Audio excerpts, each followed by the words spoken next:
Okay, so it's Monday, 18th July 2016, 7:16 p.m. So I'm going to continue reading the conduct, practice, and CPD rules. Okay, I ate my salad, so yes. But I did eat an extra banana. Anyway, so number 12. Conflict concerning a solicitor's own interests. 12.1. A solicitor must not act for a client where there is a conflict between the duty to serve the best interests of a client and the interests of the solicitor or an associate of the solicitor, except as permitted by this rule. So, this is the general rule, and here is the exception. Again, like if you want to find out what is again, it's good to read examples to illustrate that. Usually, most of the time it's about money stuff. 12.2, a solicitor must not exercise any undue influence intended to dispose the client to benefit the solicitor in excess of the solicitor's fair remuneration for legal services provided to the client. So you must not exercise any undue influence to make the client. So maybe that's sort of like maybe you shouldn't try and convince the client that, hey, I'm providing you such exceptional services, therefore we're going to charge extra or something like that. So it is fair remuneration. 12.3, a solicitor must not borrow any money nor assist an associate to borrow money from. 12.3.1, a client of the solicitor or of the solicitor's law practice, or 12.3.2, a former client of the solicitor or of the solicitor's law practice who has indicated a continuing reliance upon the advice of the solicitor or of the solicitor's law practice in relation to the investment of money. So there you go. So you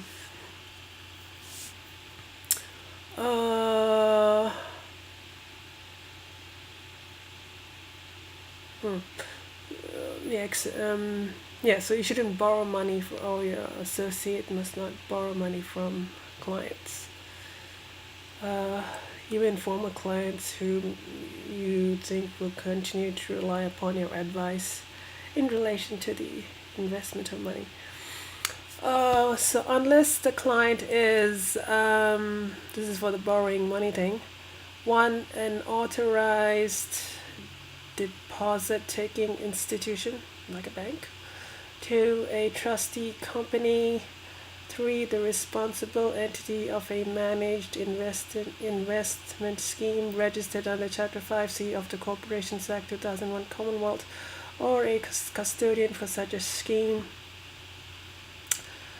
So these are all money, financial type things, corporations and entities. For an associate of the solicitor, the solicitor is able to discharge the onus of proving that a full written disclosure was made to the client and that the client's interests are protected in the circumstances, whether by legal representation or otherwise. So you can borrow money from the associate, unless if your client is an associate. An associate is like I don't know exactly what that means, but it's sort of like I have worked anyway. So an associate is not really like a full-blown solicitor, but they're like sort of like a less than a full-blown.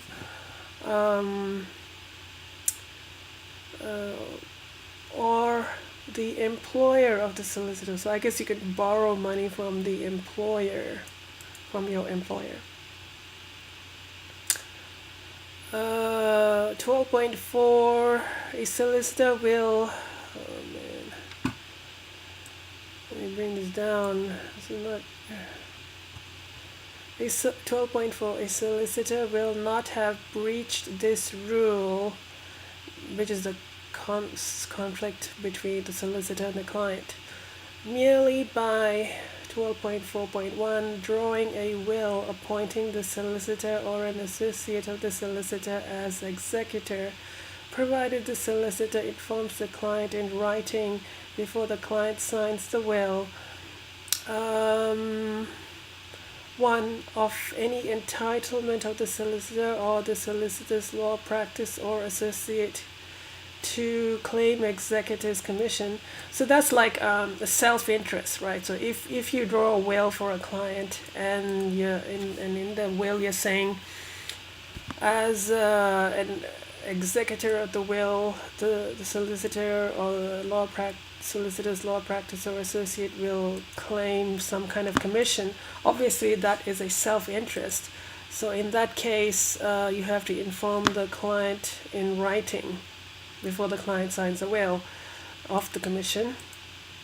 Or number 2, of the inclusion in the will of any provision entitling the solicitor or the solicitor's law practice or associate to charge legal costs in relation to the administration of the estate. So again, another self-interest.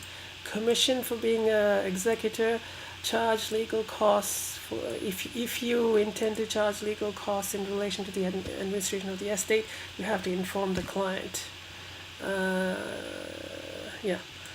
Before the client signs a will. And if the solicitor or the solicitor's law practice or associate has an entitlement to claim commission, that the client could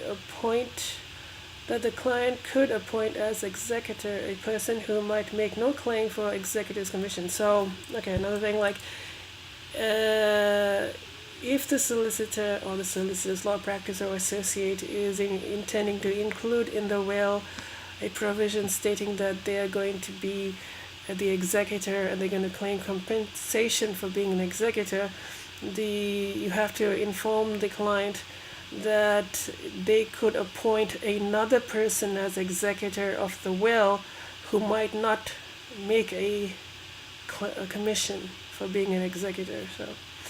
So if you've done that, then you can, and the client, so if you inform the client in writing that this of their options before they sign the will, then and I guess the client has to agree to it, I suppose, probably, then you can draw a will appointing the solicitor as an executor.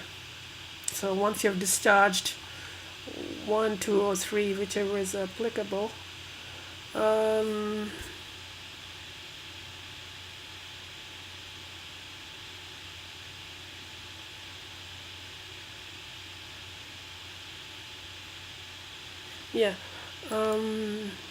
think you have to include all 3 or all the ones which are applicable. Anyway, I will seek clarification should I come upon that circumstance. So this is again to protect clients. Again, the self-interest for you make money. That's your self-interest, and you have to serve the best interest of the client. So in order to serve the best interest of the client, you have to give them this information that you are going to charge money for being an executor or administering the estate. So that's just giving the client an opportunity to seek alternative options. 12.4.2, so that's another exception to this conflict between solicitor and client. Drawing a will or other instrument under which the solicitor or the solicitor's law practice or associate will or may receive a substantial benefit other than any proper entitlement to executor's commission and proper fees, provided the person instructing the solicitor is either provided the person instructing the solicitor is either 1. A member of the solicitor's immediate family, or 2. A solicitor or a member of the immediate family of the solicitor who is a partner, employer or employee of the solicitor. So those are two circumstances where you may receive a substantial benefit. Like in a will, the will could say, the will say, I will give my house or something to such a person. So if the person receiving the substantial benefit, such as a house, is the solicitor drawing up the will,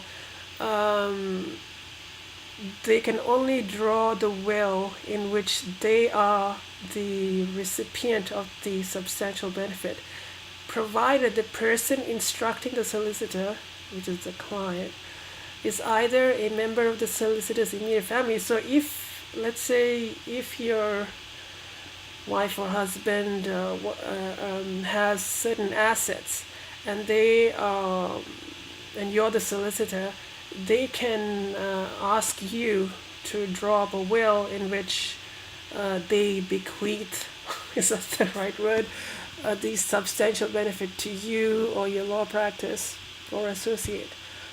If the immediate family members, if the client is an immediate family member, you can draw a will in which you can receive a substantial benefit. Or the others, or, they use the word or here. So here they use the word and. So I'm thinking this, all three has to apply. So the words like and or are very crucial. See, this is or, this is and over here. So the other circumstances is where the person instructing you is either a solicitor who is or a member of the immediate family of this solicitor who is a partner, employer or employee of the solicitor. So they're in the same firm, so they could do that. Those are two circumstances in which you can draw up a will in which you can receive a substantial benefit other than executors' commission and fees for services, legal services done. Okay, 12.4.3. 12.4 is so that's the exception to the rule. This is another exception to the rule, the conflict between solicitor's self-interest and client. 12.4.3, receiving a financial benefit from a third party in relation to any dealing where the solicitor represents a client, or from another service provider to whom a client has been referred, by the solicitor, provided the solicitor advises the client that a commission or benefit is or may be payable to the solicitor in respect of the dealing or referral on the nature of that commission or benefit. So that's like saying, this is again like, let's say you're if you're a solicitor, let's say you or your firm has a business relationship with a consulting company, and under the terms of that business relationship, if you refer your clients to that consulting company, you get some kind of a commission, right? So in that particular case, you have a financial incentive to refer clients to the consulting company because you get some money from it. So in that particular circumstance,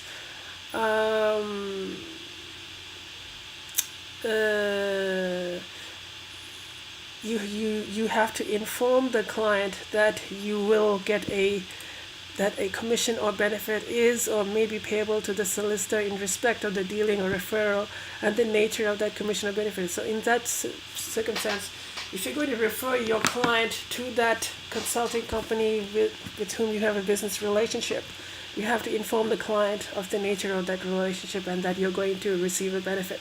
So again, this is to give the client an opportunity to seek an alternative option. So you have to be upfront about that.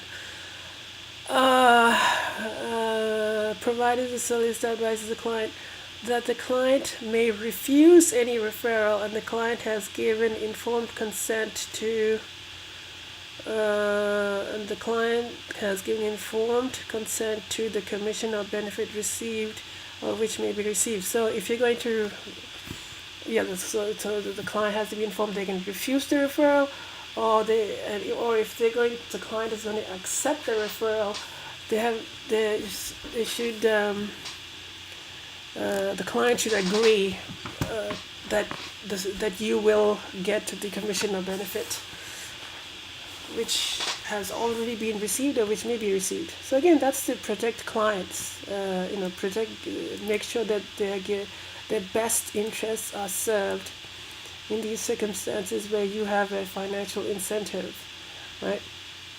So 4.4.4, acting for a client in any dealing in which a financial benefit may be payable to a third party for referring the client. Again, this is like, provided the solicitor has first disclosed the payment or financial benefit to the client. Again, so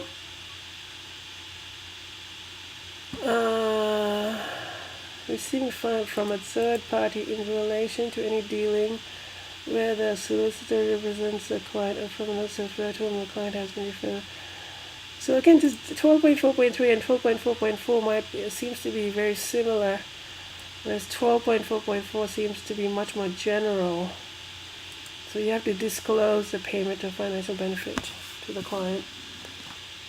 Acting for a client in any dealing in which a financial benefit may be payable. Oh, this is from a third party, whereas 12.4.4, acting for a client in any dealing in which a financial benefit may be payable to a third party for referring the client. Oh, okay. What I'm thinking is like, let's say you have a business relationship with a third party,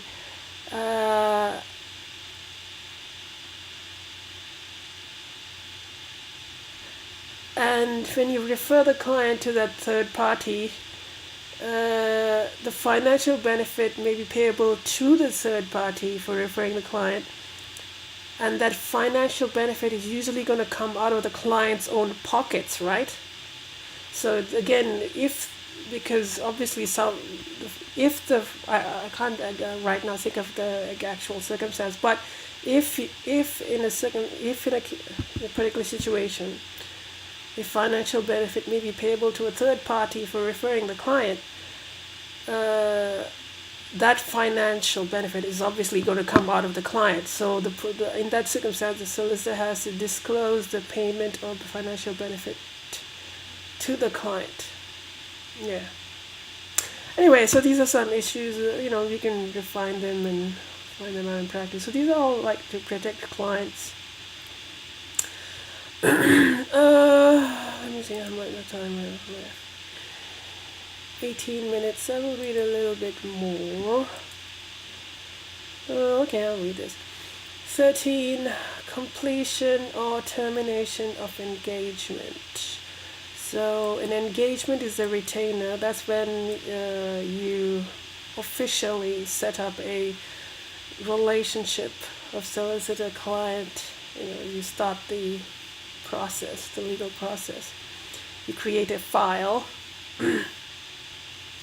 so that retainer or engagement can be completed or terminated.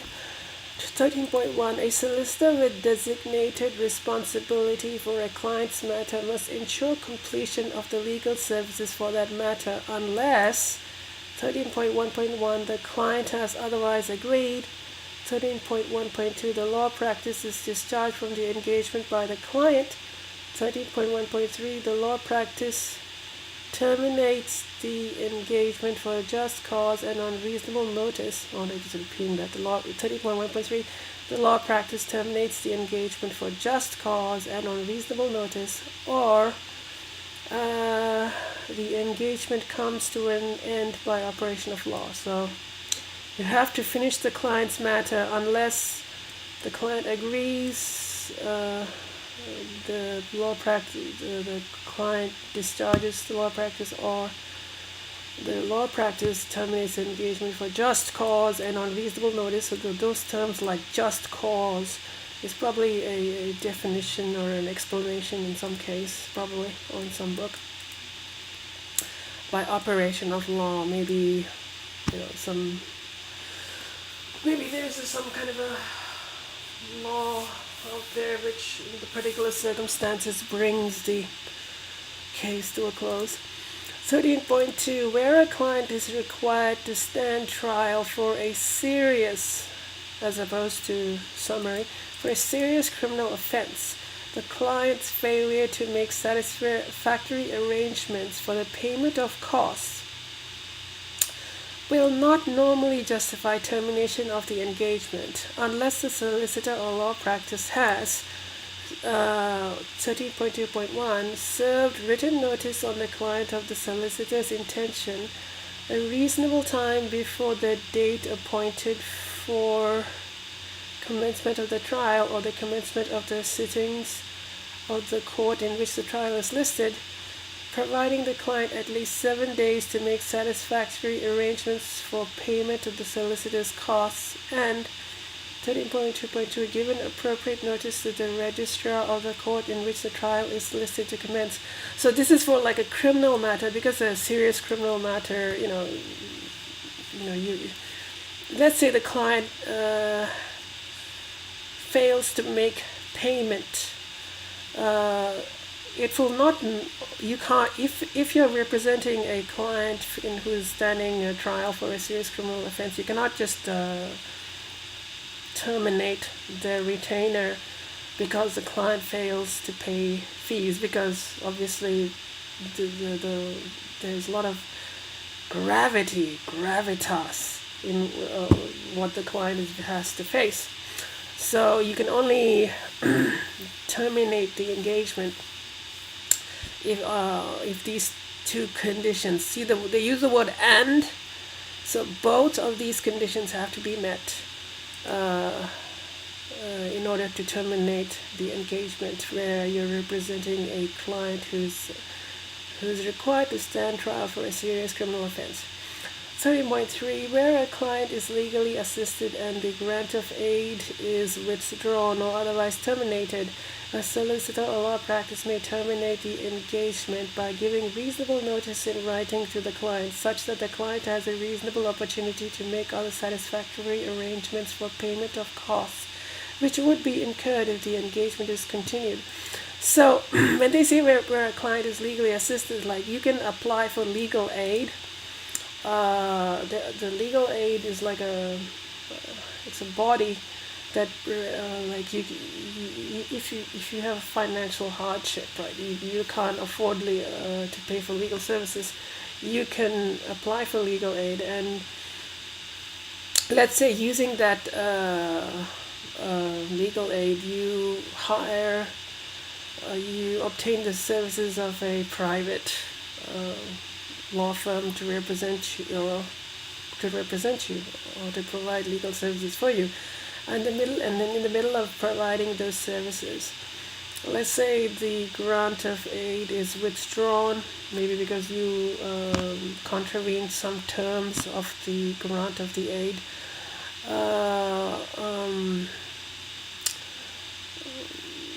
In that circumstance, the private practice must give you a reasonable opportunity to, in writing, to make other arrangement for payments of costs, which would be incurred if the engagement continued. Or maybe maybe your grant of legal aid finished, maybe. So or otherwise terminated. So anyway, so that's for people who have received legal aid, which is a particular kind of payment given by legal aid, which is I think it's a public institution that provides funds to clients who don't have the finances. So you make an application, and depending on your facts, they might grant you legal aid, or they might not, or they might grant you a little bit of money. So, yeah. So, number 14 deals with client documents. Oh, number 15 is lien.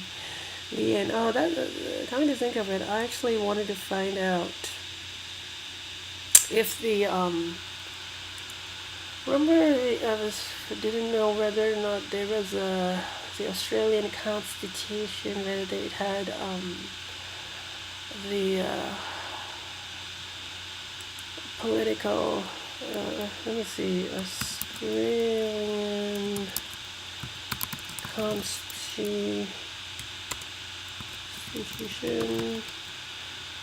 political, oh, my computer's so slow because it's recording, it's so slow.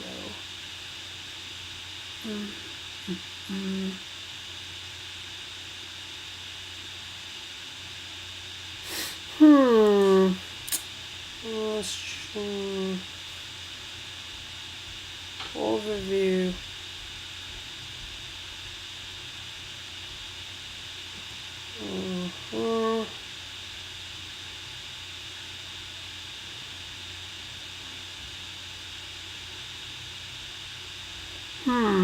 Miscellaneous. Maybe chapter 7.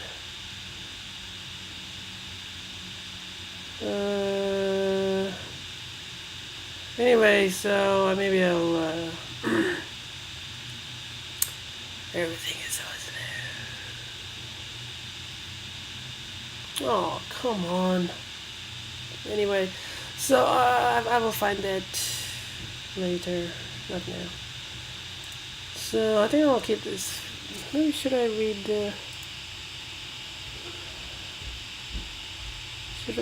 remaining?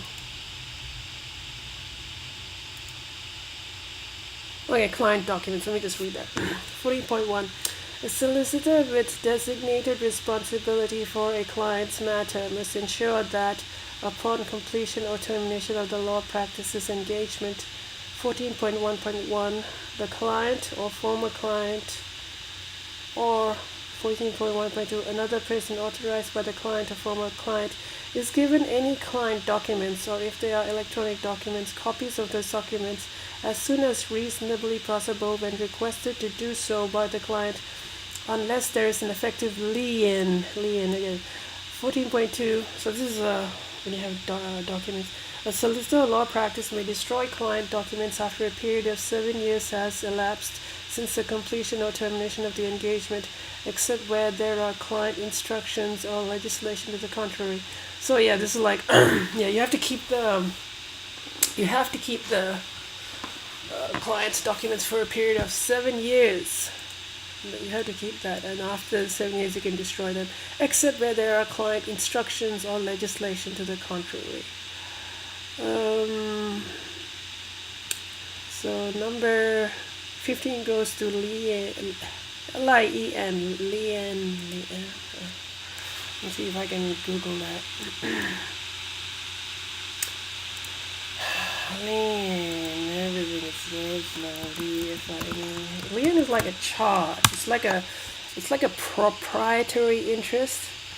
Yeah, so lien, a right to keep possession of property belonging to another person until a debt owed by that person is discharged. So maybe you keep the documents until the client, let's say, pays their legal fees or something. They shall, to the court, they shall be entitled to a lien on any lot. So lien is like, it's like a qualified proprietary interest. Okay, come on. Alright, so I'll leave it at that and continue with the lien over essential documents.